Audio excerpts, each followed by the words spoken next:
Welcome back नाज़रीन। उम्मीद है कि आपकी ईद की खुशियाँ जो है वो बहुत ही आपने ज़बरदस्त तरीके से मनाई होंगी और मना भी रहे होंगे।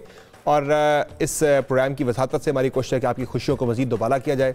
अच्छा, अब एक कुछ ट्रिकी क्वेश्चन मैंने पूछने हैं आप दोनों से। एक तो ये बताएं गरीदा कि अगर आप एंकर ना होती तो क्या होती? Okay, interesting question, very interesting, I love to answer that. एक तो I ventured into journalism by Allah's will. मैंने नहीं प्लान किया था। I am a master in international relations, तो मेरा हमेशा से शौक था कि या तो मैं फॉरेन ऑफिस की तरफ जाऊं या यूनाइटेड नेशंस की तरफ जाऊं। इसीलिए इस्लामाबाद में वापस भी आई करियर का स्टार्ट करने के लिए। बट समहाउ और द अदर, वो कहते हैं ना, हज़रत अली रज़ियल्लाहु ताला अन्हु का कौल है कि मैंने खुदा को पहचाना अपने इरादों के टूटने से। Man plans something, a person plans something, and God has some different plans for him or her.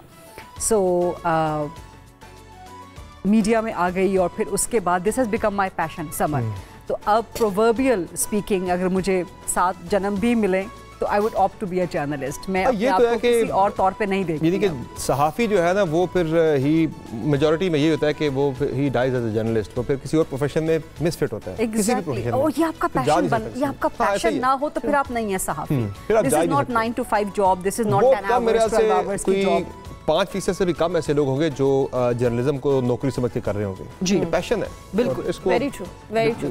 खबर का ना आपको नशा हो जाता है, एडिक्शन। जब तक आप खबरें पढ़ें ना, देखें ना।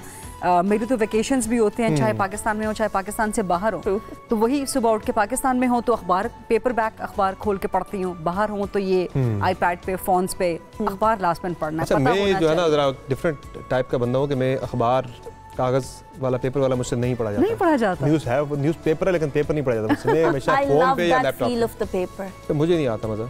It's more comfortable. बोरिंग लगता है मुझे इवन टाइपिंग से ज्यादा राइटिंग अच्छी लगती है। अच्छा। I like that. लेकिन मैं राइटिंग तो मेरी है, लेकिन बहुत बुरी है बाय द वे। वो मेरे अलावा कोई पढ़ नहीं सकता। बिकॉज़ बीइंग रिपोर्टर ना, मैंने 8 साल ये कब किससे सुना? झूठी खबरें। ये मुझे पहली दफा सुना है। Fake news alert. #Fake news. किधर से सुना आपने? वैसे जो सुना है वो चेक कर लेते हैं, इसीलिए तो मैं चेक कर लेते हैं। फेक न्यूज़ अलर्ट है यार। मैंने पहले ही वो रेड फ्लैग रेज कर दी थी। कोई नहीं, चेक कर लेते हैं। वो मैं चेक भी कर लिया इसको, फैक्ट चेक से भी वहां भी आ रहा है कि गलत है ये। नहीं, फैक्ट चेक आप अनीसा को अनिका को करने देना, मुझे करने दे। तो वो हम क्या बात कर रहे थे यार? वो बात क्या हो रही थी कि क्या बात हो रही थी कि सहाफ़ी ना होती तो क्या होती? न्यूज़पेपर। मैं तो चार्टर्ड अकाउंटेंट होती, बिकॉज़ मैं तो चार्टर्ड अकाउंटेंसी। ओहो, सहाफ़ियों के इसाक़दार। या अल्लाह। लेकिन आजकल डार साहब पे बड़े जरा भारी दिन आए। मैं इसीलिए कह रही हूँ या अल्लाह के मुंह से या अल्लाह बेसाख्ता निकल गया। एग्जैक्टली, क्योंकि मैं अपने आप को डार साहब में जो है ना उस तरह उनकी फॉर्म में आके सोच रही थी ना, या अल्लाह। लेकिन डार साहब has that capacity, he would always sell out, और वो चीज़ों को हैंडल कर लेते हैं, और चीज़ें उन पर अल्लाह की मेहरबानी भी है। एंड आई वंडर कि इसहाक डार क्यों नहीं है फाइनेंस मिनिस्टर, क्योंकि उनको होना चाहिए था, या कम से कम उनको फाइनेंस के मामलात में कहीं ना कहीं इन्वॉल्व जरूर होना चाहिए। थोड़े से हुए भी थे, फिर उनको उसमें ईसीसी से तो उन्होंने गुड बाय कर दिया। अनिका से पूछा था कि वो, लेकिन मैं तो चार्टर्ड अकाउंटेंट थी। हां, मैं तो आई भी एज पढ़ा भी था कुछ उस साइड पे। ऑफ कोर्स, या मैं वो करके उसके बाद मैं, because I was a debater, तो फिर मुझे इसलिए इस फील्ड के अंदर पिक करके लाया। यहाँ कैसे आ पाई मीडिया में? बिजनेस प्लस एक ऐसा इदारा था जो कि था तो फाइनेंस का इदारा, तो बेसिकली तो आई वाज अ डिबेटर। तो डिबेट्स की वजह से मुझे वहाँ से किसी ने देखा, एंड दे सेड कि आप आए, एंड देन आई थॉट आपने डॉन से स्टार्ट किया। जब मैं डॉन में था तब आपने एक आउटडोर शो स्टार्ट किया था। आई रिमेंबर, आप भी डॉन पे हुआ करते थे उस टाइम पर, और हमारी कमराडरी और कॉलीग वहीं से स्टार्ट भी आपने फाइनेंस चैनल से किया। Finance channel. मुझे निका का डॉन पे पहला शो भी याद है, वो था लड़कियों को ताड़ने पे किया था निका ने। नहीं, मैंने वो यतीम बच्चों पे किया था पहला। अच्छा, पहला शो उस पे किया था, लेकिन उससे पहले मैं फाइनेंस का शो, बिकॉज जब मुझे बोला गया ना कि आप आएँ, you are perfect for this field, I was like मेरी फील्ड नहीं है, मैं तो कैलकुलेटर वाली बंदी हूँ, मैं तो खुश हूँ अपनी फील्ड में। तो like no, you are a debater, you speak very well, you are very clear in your thoughts, and you don't get you know, एक होता है ना कि कोई दबाव डाले तो आप दबाव में आ जाएं, तो आप दबाव में नहीं आते, you good for that. I was like, it's not for my field. फिर मुझे इसीलिए फाइनेंस की शो में लेकर आया गया था। किस पॉलिटिशियन का इंटरव्यू करना हो तो ज़्यादा आपको यानी मुश्किल लगता है, और किसका इंटरव्यू करते हुए ज़्यादा मज़ा आता है? ऑनेस्टली मुझे किसी भी पॉलिटिशियन का इंटरव्यू करते हुए मुश्किल नहीं लगता। बिकॉज सब मुश्किल की बहुत सारी इसमें जो है ना वो है अपना क्या क्या कहते हैं उसको, मुश्किल की बहुत सारी इसमें इस तरह है मतलब तो डिफाइन करें कौन सी मुश्किल की बात करें। मसलन कुछ ऐसे होते हैं जिनसे आप सवाल पूछे तो वो 5 सेकंड में जवाब खत्म हो जाता है उनका। एकदम से बंदा कहता है अगला सवाल क्या करूं, आप प्रिपेयर नहीं होते कि अच्छा ओके आप काउंटर क्वेश्चन सोच ही रहे होते हैं, अगले मैंने काउंटर करना, अगला काउंटर क्वेश्चन आप प्रिपेयर कर रहे होते हैं, अगले बंदे का जवाब खत्म हो जाता है। लेकिन मुझे ये बात समझ नहीं आती बहुत सारे पॉलिटिशियंस ऐसे करते क्यों, they are here for the show.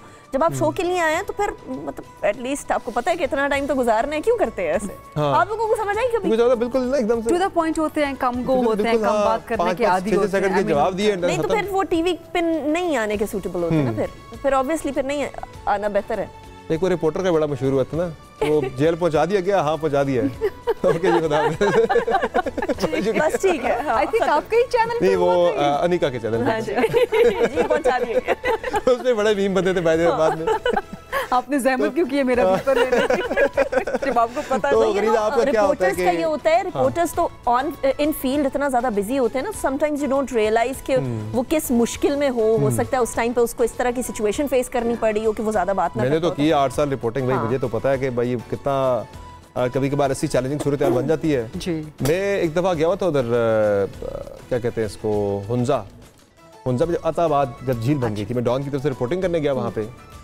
इस दौरान ये हुआ कि हमने कैमरा लगाया, अच्छा कैमरामैन मेरा जो है ना वो हो गया बीमार, उसको हमने वापस भिजवा दिया, तो मैं खुद ही ना कैमरा सेट करके, मैं कैमरा वर्क भी जानता हूँ अल्लाह का शुक्र है, तो मैं कैमरा खुद ही सेट करके, तो वो PD कैमराज हुआ करते थे उस दौर में DV वाले, तो वो सेट करके अपनी तरफ LCD मोड़ के प्रॉपर फ्रेम में खड़े होके तो मैं ना वो अपना लाइव में करता, बाकायदा लाइव करते थे। DSN जी हमारे साथ थी, तो वो लाइव इट मेरी आ गई जनाब, सुबह कोई 10 बजे का टाइम था। ये क्या लेटेस्ट सूरत आ रहा है जी, मैं वो झील के करीब ना वो जो एक नाला उससे नीचे आ रहा था, एक जो दरिया है जी दरिया के करीब मैंने लगाया, तो एकदम ना आंधी चल गई, शदीद आंधी, इतनी तेज़ आंधी कि जिसकी इंतहा कोई नहीं। टीले से ऊपर मैंने कैमरा लगाया हुआ था, पीछे वो नज़र आता पूरा दरिया भी, तो एकदम से ना आंधी इतनी शदीद आई कि वो उन्होंने कहा यार, तो उसने एंकर ने OC पढ़ना शुरू कर दिया। अब मैंने हैंड फ्री उतारी और भागना शुरू कर दिया, मैंने माइक नीचे रखा और भागना शुरू कर दिया गाड़ी की तरफ, DSN जी की तरफ। अब DSN जी की तरफ जब मैं भागा तो अब ज़ाहिर डिश लगी है ऊपर, तो जो ड्राइवर और जो इंजीनियर था वो DSN जी की छत पे बैठे हुए डिश पकड़ के डिश ना उड़ जाए, इतनी तेज़ आंधी थी कि डिश ना उड़ जाए गाड़ी की। मैं भागा, मैं ड्राइविंग सीट पर बैठा और मैंने ना सांस मेरी फूली हुई, तो एंकर ने अपना OC पढ़ दिया था और मैंने एक्सप्लेन करना शुरू किया, मेरी अब सांस फूली है, हाँ जी यहाँ पे आज ऐसे हुआ है, ये हुआ है, वो हुआ है, ऐसे आज स्पिल में से पानी का अखराज इतना हो गया है। तो करते करते ना बाहर से एक बंदा आया, उसने मुझे इशारा किया, अब मैं शीशे गाड़ी के चढ़े हुए ऊपर, बाहर आंधी है तूफ़ानी किस्म की, उसने मुझे इशारा किया कि यार आपका कैमरा ना गिर गया है।